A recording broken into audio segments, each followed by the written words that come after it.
Arvohlar va jinlar haqiqatdan ham mavjud, lekin ba'zida internetda shunday video tasvirlar uchraydiki, ularni ko'rib ishonish juda ham qiyin.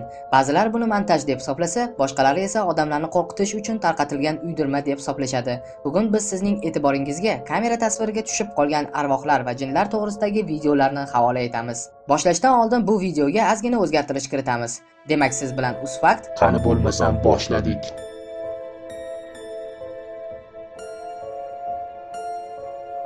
Afsuski bu rolik haqida ma'lumotlar juda kam, chunki kameralar joylashgan bu binoning xo'jayinlari buni berkitishgan va hozirgacha sir tutishadi.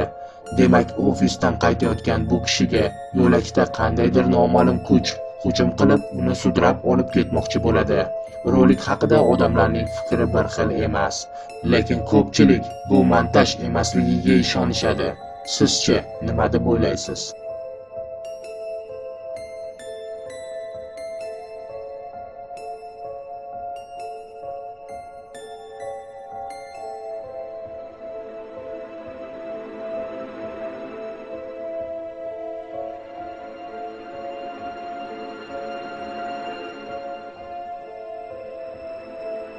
Los-Anjelesdagi restoranlardan birida kamera qimirlayotgan stulni qayd etadi va qandaydir kichkina narsa kafedan qochayotganini kameraga tushib qoladi.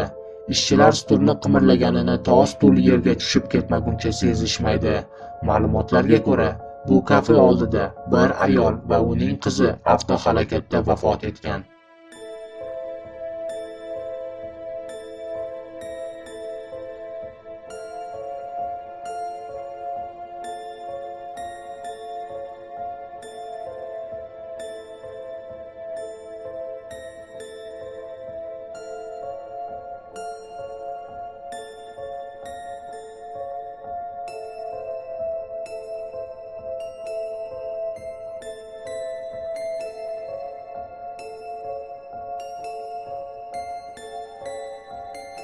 Bu video kadrlar ham boshqa bir restoranda olingan.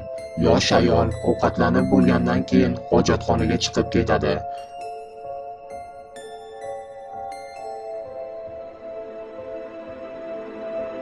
Agar yaxshilab ahamiyat berib qarasangiz, ayol bir o'zi ovqatlanmaganligini ko'rasiz. Ozgina vaqt o'tib, stoldan narsalar tushib keta boshlaydi.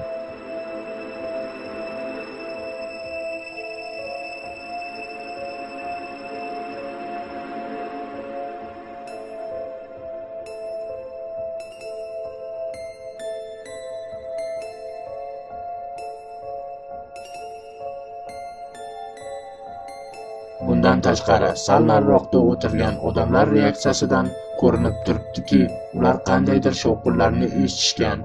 Ishchilarning aytishiga ko'ra, ular qizning oldida qandaydir bola o'tirganligini ko'rishgan ekan.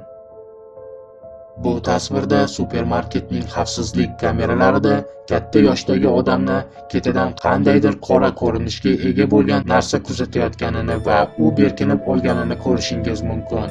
Undan keyingi hodisalarni esa o'zingiz ko'rib xulosa chiqaring.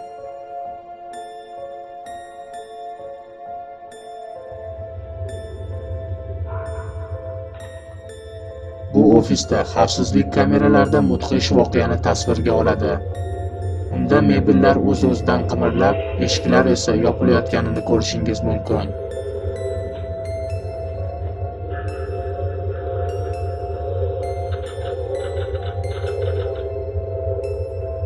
Unda bir ayol telefonda nimadir qilayotgan paytda uning orqasida stul qimirlaydi. Ayol orqaga qaraydi, lekin hech nimani ko'rmaydi va qayerdan tovush chiqayotganini anglamaydi. To'satdan uning oldida stul qimirlashni boshlaydi. Ayol cho'chinib ketib, sakrab yuboradi va xonadan tezda tark etish uchun eshikka qarab yuguradi. Eshikka qarab yugurayotgan paytda eshik oldini stollar va stullar to'sib qo'yadi. Bunday hodisalardan ayol o'z hushidan ketib qoladi. Xonadagi stullar esa har xil taraflarga uchib ketishni davom ettiraveradi.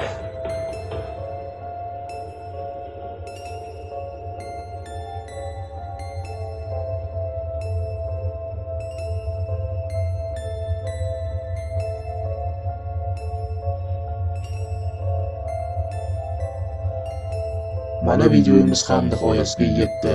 Agar video sizga yoqqan bo'lsa, like tugmasini bosing va kanalimizga albatta obuna bo'ling. Qandaydir fikr va mulohazalaringiz bo'lsa, kommentariyga yozib qoldirishni unutmang. Siz bilan Usfakt keyingi videoda uchrashguncha, xayr.